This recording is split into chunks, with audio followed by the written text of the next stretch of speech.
It's Algebra 1 lesson 10.5, factoring x squared plus bx plus c. Again, we are not including factoring at this time with ax squared. We're just talking about having a coefficient of 1. We're factoring that form of a quadratic, and then we're going to use that to solve equations by factoring, beginning on page 604. First thing is, what is factoring? To factor a quadratic expression means to write it as the product of two linear expressions. Basically, what we're undoing is we're undoing the FOIL that we learned last lesson, or we're undoing multiplying each term by itself. So we're just going backwards, just like we learned that undoing addition is subtraction, undoing multiplication is division, and undoing squaring something like x squared is taking the square root of it, whatever it happens to be. We're undoing foiling.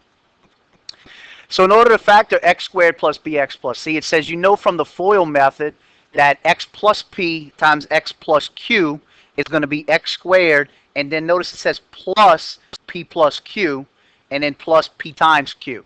So that's just, all that is FOIL. That's just like coding for FOIL right there.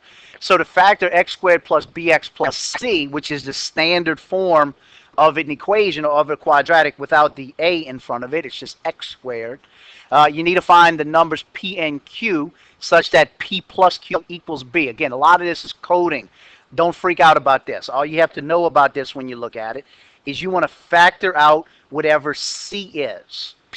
Whatever c is, and then you're going to use one of those pairs to get what b is. Watch what that means. So the example is x squared plus 6x plus 8. If we factor c, what that means is what terms give you c. In this case, c is 8. So what is 8's factors? 1 times 8 and 2 times 4. Those are your two pairs. So then you ask yourself, with those two pairs, what gets me to b's value? And in this case, b is 6. So if I combine these two, 1 and 8, and again, think of it as combining, not as plus, not as minus, but as both of those things together. If I combine 1 and 8, I'm either going to get 9 or I'm going to get 7 in some form. It might be positive, it might be negative, but 9 and 7. Neither one of those is the number 6. So this is not the pair of numbers we want to use. When I combine this pair, 2 and 4, I'm either going to get the number 2 or 6.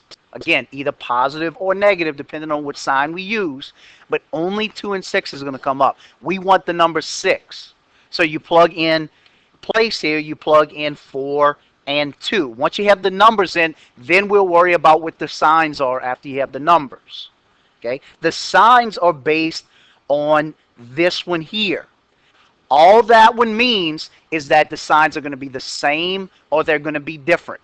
If it's positive, if it's positive, then they're going to be the same. If it's negative, then they're going to be different. That means they're going to be opposite of each other. Okay? Right here, it's positive, so they're the same. Once you know that they're the same, you look at the sign in front of B. They're both the same. They're both plus. So plus 4 and plus 2. So both 4 plus 2 is 6, and 4 times 2 is 8. Let's look how that looks in another example. So factoring when c is positive. So we know since this right here is positive for these, we know that they're going to be the same sign. So it says, because b and c are positive, both p and q must be positive. So you know that their sum has to be 17. So the way you do this again is you take this and you write 2 sets of parentheses underneath it. In order to get to x squared, it's going to be x times x. So then we got to get to the number 60. Factor out c's value, 60.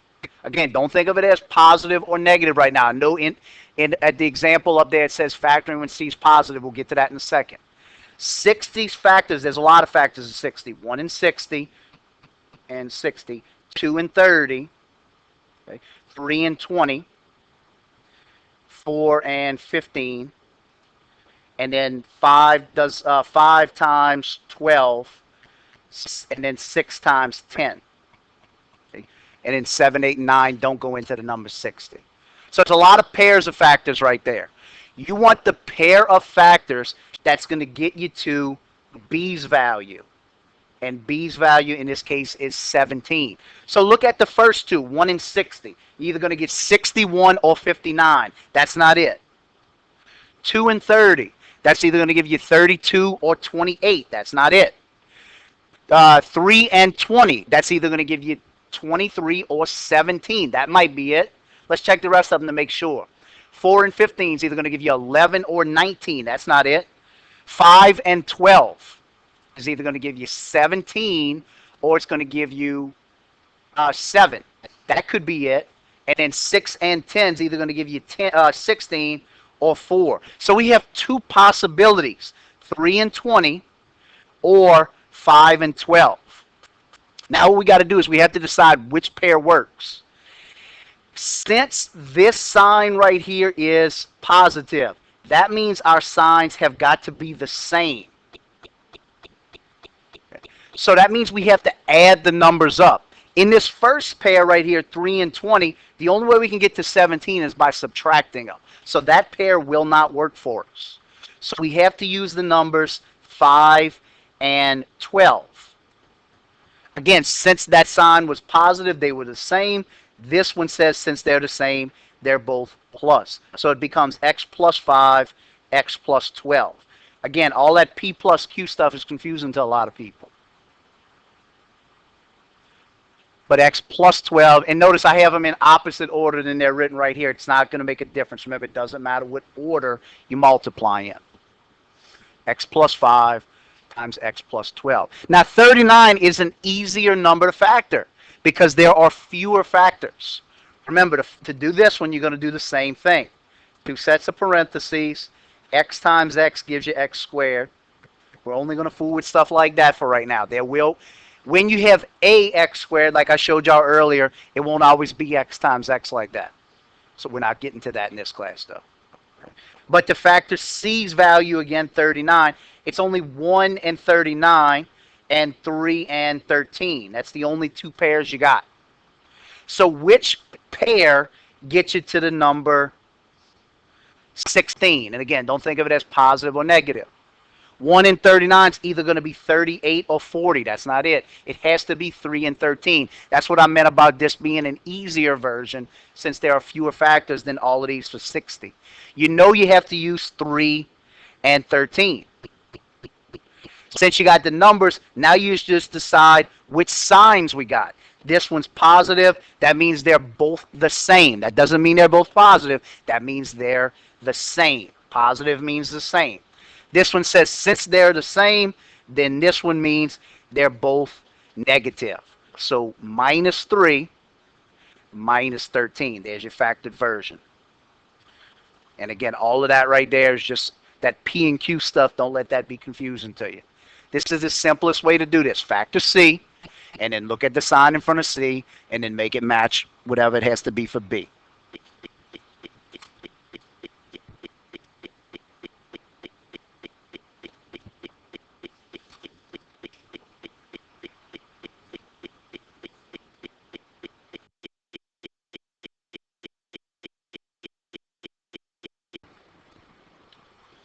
Okay, take a look at this one. Factor this one on the back. Start this way.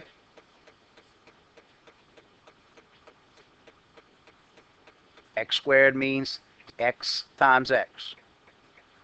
List your factors for 15. The sign in front of 15, what does it mean? The sign in front of 8x, what does it mean?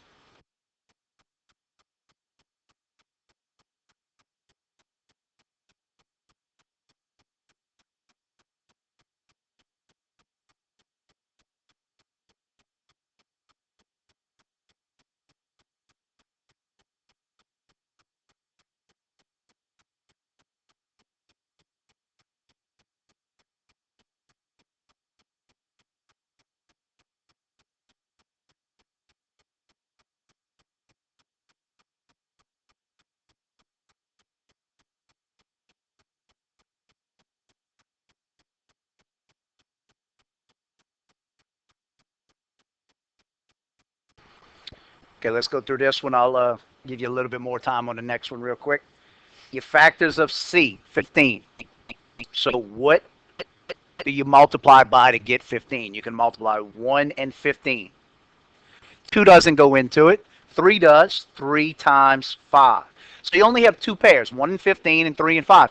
Which pair gets you to B's value, 8? This is going to get you 1 and 15, get you to either 14 or 16. That's not it. We want to get to 8. 3 and 5 either get you to 2 or 8. 8 is what we want. So 3 and 5 go here. Once you have the numbers and you have the x's, now we decide what the signs are. This one means they're either the same or they're different. Which one do we have? Plus means the same or different? It means the same. Since they're the same, this one means they're both plus. So plus 3, plus 5. This is the factored version. Try this last one.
Okay, we have x squared minus 9x plus 20. You start off with two binomials, x times x at the beginning of both of them. Factor your C value, 20. 1 times 20, 2 times 10, 3 doesn't go into it, 4 does though. 4 times 5. Okay, and there's no other factors that go into it. Which pair gets you to B's value, 9? Okay, 1 and 20 are either going to be 19 or 21. Neither one of those is 9. 2 and 10 is going to be 12 or 8. Neither one of those is 9. 4 and 5 is either going to be 1 or 9. We're looking for 9. So we want to use 4 and 5. This means they're going to be either the same or different. It's plus, that means the same. So we know they're either going to both be plus or they're both going to be minus. The way we decide which one it is, we look at the sign in front of B. It's minus, so they're both minus. Minus 4, minus 5. And we'll pick up the rest of this tomorrow.